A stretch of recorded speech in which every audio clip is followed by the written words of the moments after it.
Нома Мирная. Меня многие знают, а многие не знают. Это Аля Тинго. Меня тоже многие знают или не знают. И мы вместе Нома и Аля. И...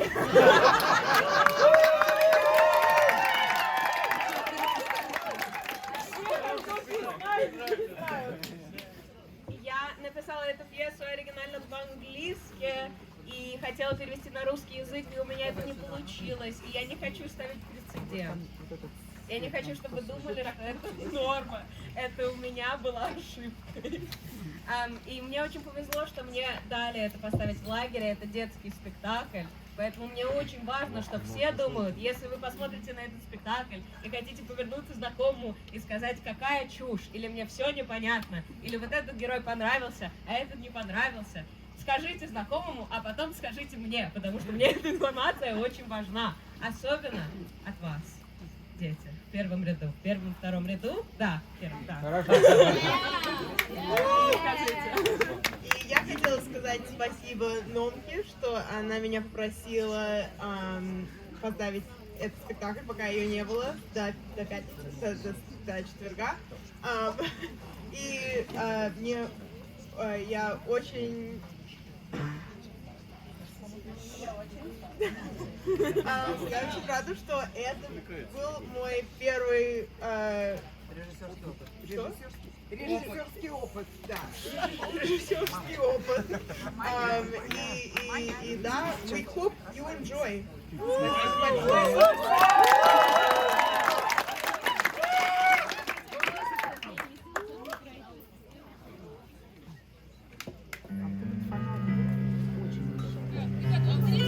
Ребят, этот фонарь очень мешает. Очень сильно светит фонарь вот тот. Дим. Еще.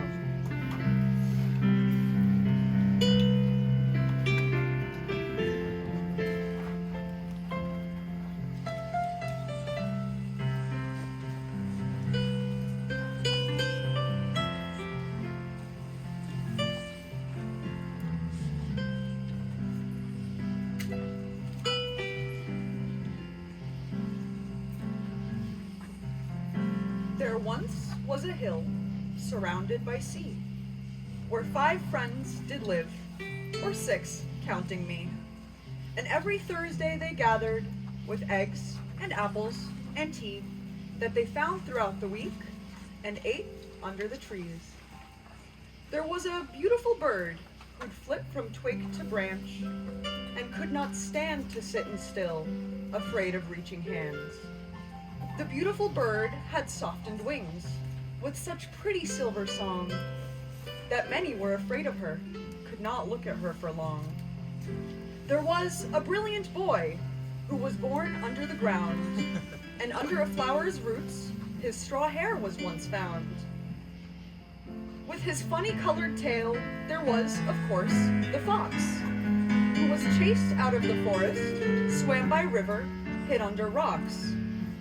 The fox who sold jokes for pennies, with crude and clever spite, who scavenged the night for bread, and whose eyes burned bright with light. There was Pinky, the porcupine architect, who was very smart and very small, who'd build worlds out of thin air, who'd order the pine cones to fall. And these, I suppose, are my friends. Except there is one more. Now listen close, and you'll find out just what I have in store.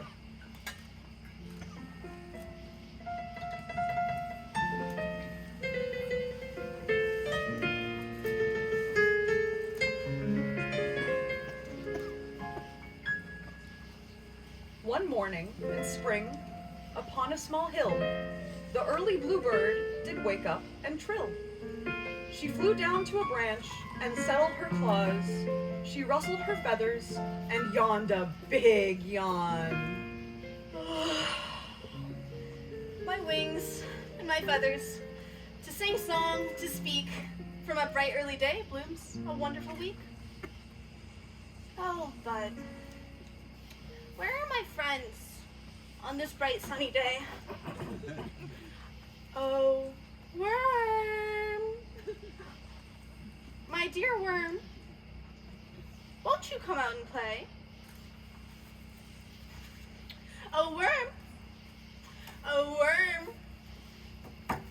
morning, I say. I said, Worm, today is a lovely day. And the worm in his nest replied, Go away. and the bird looked around and said, Ooh, you mean me? I mean, leave me alone and fly out of that tree. I am tired and sick. Go away. Let me be. and the worm's voice was hazy, painted thick, spooled with yarn. And the bird grew quite worried, swooping down with alarm. How can you be sick in this yellow-lipped sun? What's wrong? What has come? Whence this sadness begun? You fly down on this hill in a terrible trick. I am ill. Can't you see? Go away. Eat a stick. Eat a stick! Cried the bird. I am here just to talk. You know this quite well, you broken old clock. I'm sorry. You know, but it's not very nice when all the world sees are your claws, not your eyes. And the worm in his bed nodded softly his head, but stayed buried, so buried, inside his deep dread. Shall I chirp someone else? Do you not like my song? Oh, look who here comes skipping brightly along.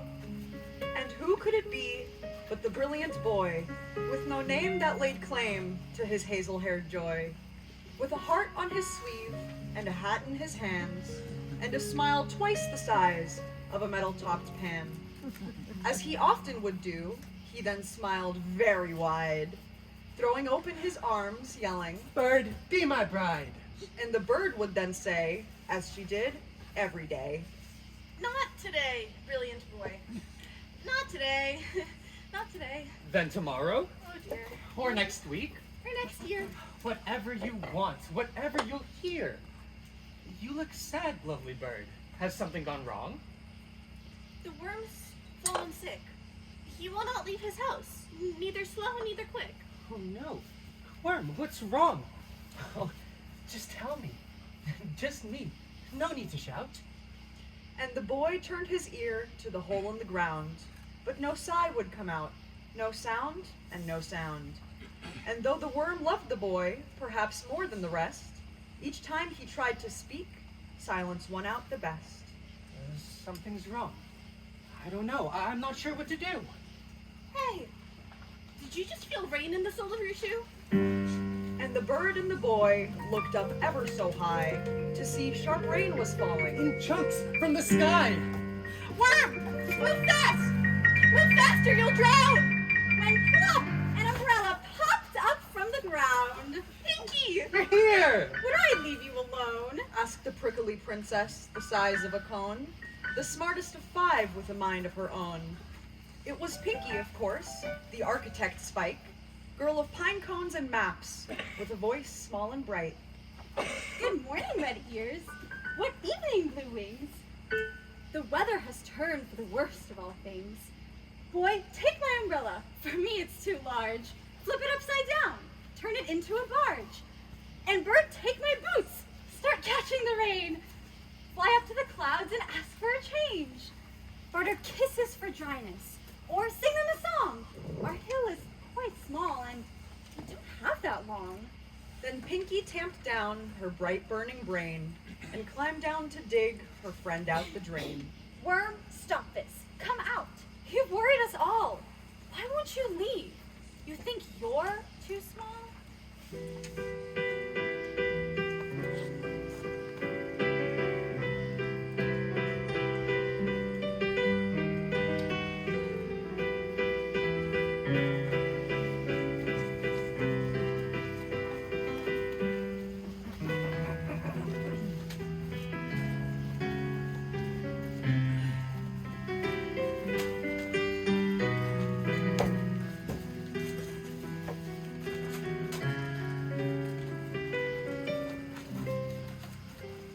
Hundreds of drawings and houses I planned.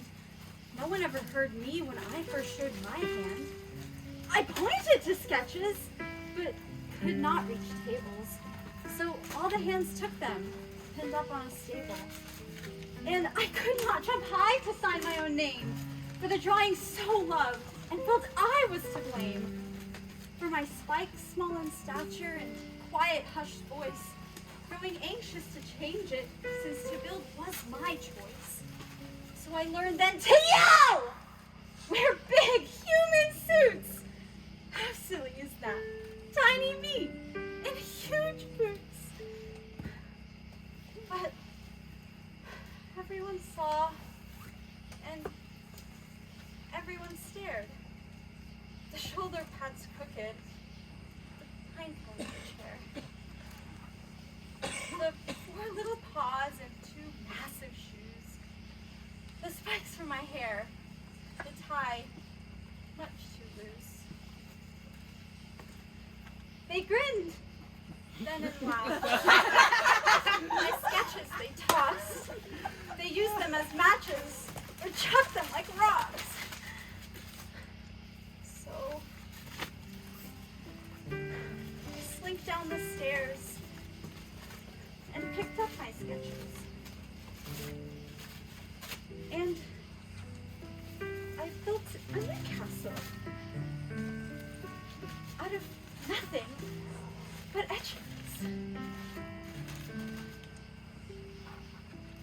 And I came to the bird and collected her nest. Built a barn where the boy lay his hay's head to rest. A nook for the fox and a gardener's room. And a small hole I dug for who worm? For whom? You have nothing to prove. If you are very small, it means nothing except that you're not very tall. That sounds very plain. But your volume of speech has nothing to do with the mind that it keeps. And when somebody loves you, they do not demand that you justify each time you stand to feel grand. Or each time you pick flowers or enter a room. No matter how big or how small are your shoes. And the worm heard her words and inched close to the door. As the walls began shaking, the rain poured and poured. But the scarf of soft sleep was wound tight round his mind, and he felt he could not leave, even if he tried. The sky wants no kisses! Sang the bird swooping down, while the boy floated over, scooping rain from the ground. What else can we give? Maybe songs, maybe time! I've lost all my notes! And what about rock? Oh, Fox! Now, dear, don't rustle feathers. Your eye. It's all blue. And your boat's untethered. It was Fox then who strolled, broken glasses of white, sporting green pants and eyes shining brightly with light. The sun's fallen down right out of the sky. When a piece of the cloud fell right into my eye. It's alright, I don't mind. I have another to spare. 4 toes and 2 lungs. I suppose it's unfair. I would offer you jokes, worm, but I am afraid that when my breakfast tea was all brewed and all made, that the saucer of joy and the shaker of laughter had all been knocked over, spelling out a disaster. Did you do that, worm? Steal my laughter and grains, storing quips in your cheeks for the season's blue pains? And to no voiced reply, anger thinned out his grin. It's hard to play fool with the rain at your shins. Now I've lost an eye, worm, and my words, and my day. Now come out! Come on out! What do you have to say? And the fox kicked the ground sharp and hard in his pain, for without his words, it was all he could say. For the rain had laid plain all the shame he had known, that he too, like the worm, kept locked out of his home. So he looked to the water, he looked down and saw, with embarrassment, all of his horrible flaws. There, The sky-battered eye, oak broken and pale. there his tiny damp coat, worst of all, was My tail! that was blue and was bushy, like no other fox, that he could not bleach red, or strip down, or cut off. And without his words, he felt horribly frail. for he could not excuse such a hue for his tail.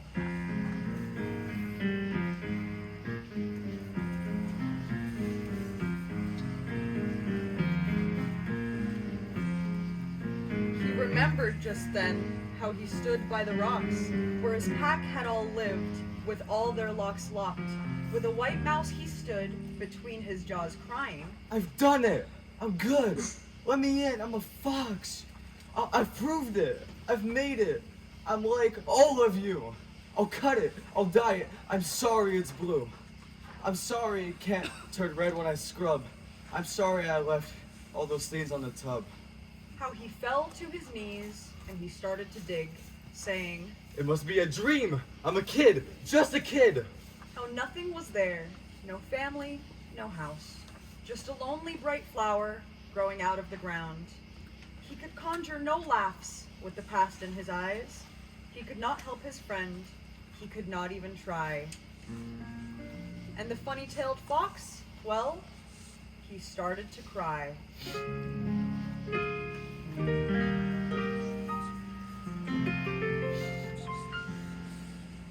And the blue slowly spread from his tail to his spine, and a voice then called out through the water unweeded, Oh, look how you glow. It's just what we needed.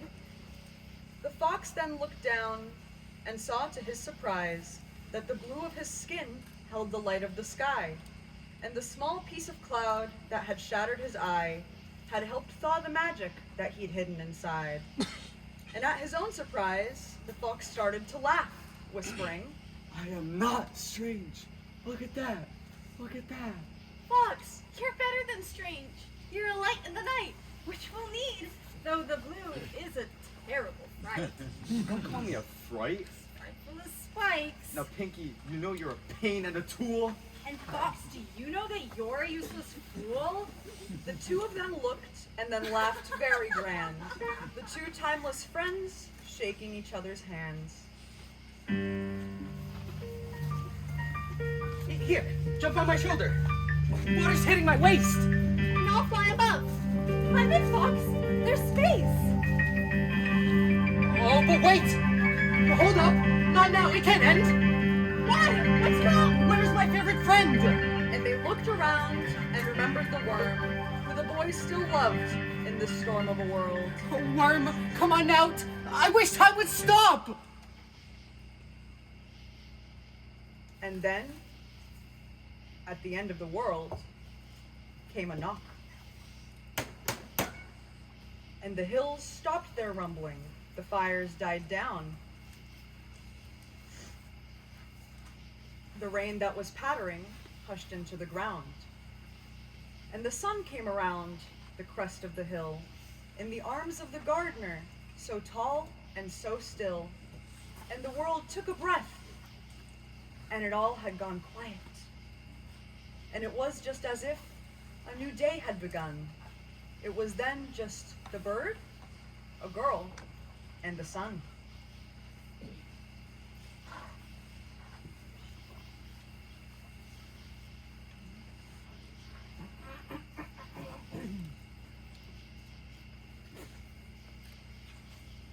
It fell into my garden. Well, it would be you. I see you awoke. I see you did too. Why didn't you wake me? I don't like the act Of sleeping? of waking. You're so good at that. Why did you go? I ran out of notes. That ego of yours. Keeps me afloat. What will you do now? Put it down at your feet. The entire sun? And the moon, if you need. Take it. You need it when you find a new hill. And you? Will you come? I can't say I will. I'm sorry. It happened. Please come. I don't know. I'll stop all my singing. No, please don't. loved the boy?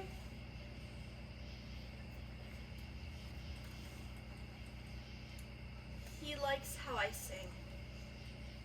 I asked about you. It's all the same thing. It's funny. That's shrewd. He doesn't fear wings. One time I did too. That's clever. I try. Hey, Gardner. Bird? When I left, did you cry? Oh, Bird. Dear Bird. Let's not be unkind. What's wrong with your friend? He will not leave his nest. Oh, I know that kind. I know it the best. When the clock talked its talk, for a year I did rest. Remember? My friends spoke of futures ahead, and I said, next week? In what world? By what thread? Here I was, writing letters and counting my fears, when the world of next weeks came impossibly near. And one day I came to the edge of the week, where the cliff, it suddenly dropped. And I stared into the darkness there, and my heart, it suddenly stopped. And the dread made my head heavy, my eyes rolling into my cheek. So I made a nest where I lay down to rest and slept at the edge of the week. And when I awoke, 2 weeks had passed by. And when I blinked my eyes, it was 4, it was 5. And one day, I turned and rustled from rest and found that a bird had climbed into my nest.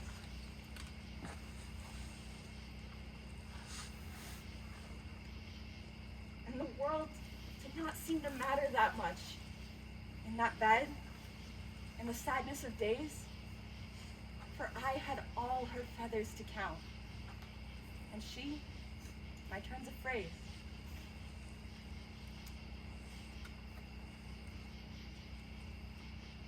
And then one day, when I awoke, I rolled to an empty bed.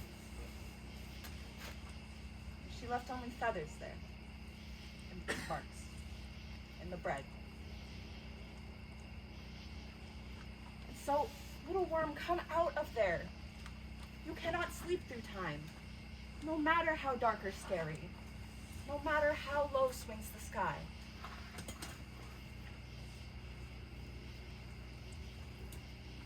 Did you think I'd stay forever?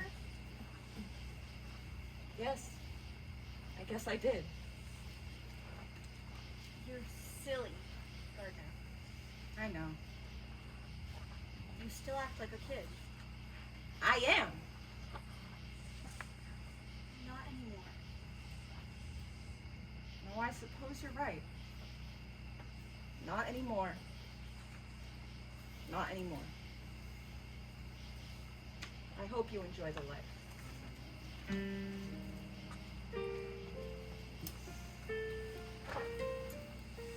And the boy looked at the bird, who watched the gardener still, placing the sun at her feet. And the boy felt a horrible chill, for he watched how gently the gardener had laid out for the bird the sky, and how softly the bird had stepped, always watching the gardener's eyes. And he realized but then and but there that the bird would him never marry, for tomorrow or even next year, or all the tomorrows he carried. While the gardener placed the sun to the ground, and the wind began to blow, and the friends began to shake, and the sky sank lower and low, and while the hill it folded its wings, The gardener looked to the bird, and Pinky clutched to the mast, while the fox grasped for his words. And the boy looked at the sky, and he saw the world was to end, and realized he could do nothing at all to save his brilliant friends. And as he watched them look, he felt cold climb up his spine, and he remembered then the dirt digging into his sides. Then he thought he heard a voice. A hand stuck out of the sky, and in that moment he realized how he knew the gardener's eyes. And the fox's pointed ears yelling, Here. They were just here. and Pinky in a suit pulling him up by an ear. We asked the adults to help us, but only you would come. So take a look and let us know just what we've undone. And the gardener looked into the hole, and his eyes grew ghostly wide. For there, under the flower's roots, was a sleeping pockmarked child. All standing there with a shovel, with dirt on hands and shoes, for none of them knew how to say, "Our story started with you." And then in the chaos that followed, there was heard the softest of cries, who no one had expected to whisper, I do not want to die.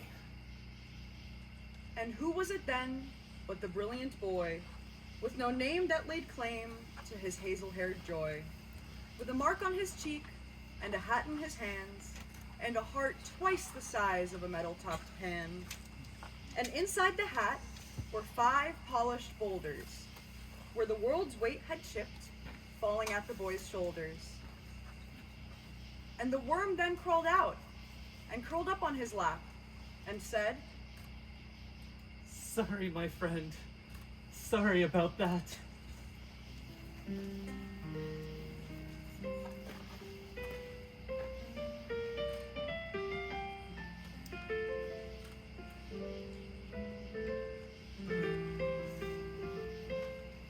Now, friends, you go and find a new sun. "Well, I'll write you a world where the rain drains as one."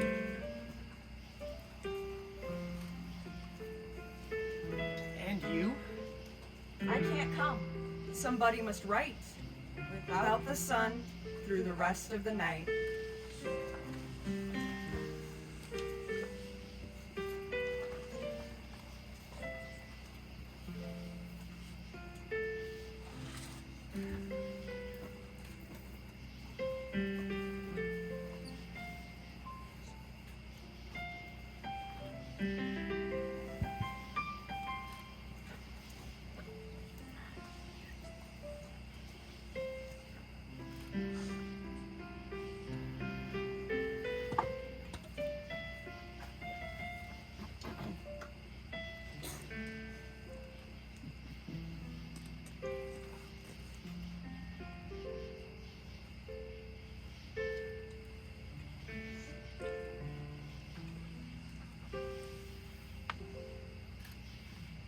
For I was afraid of a next week, where the hills they folded in half, and the sky left black eyes on tall foxes, and the birds cradled grief in their hats, and the girls would build bridges of boxes, and the birds would croon the same tune.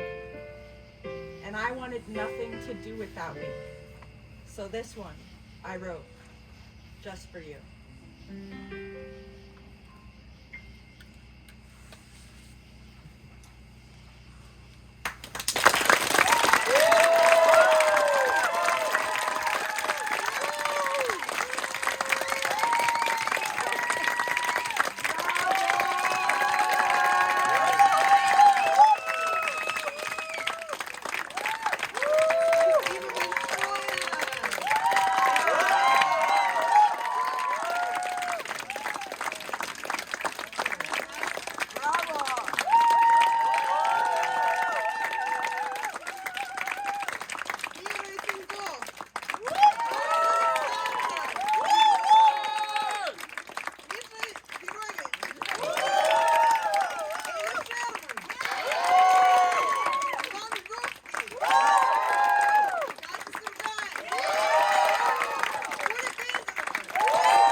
еще раз похлопаем.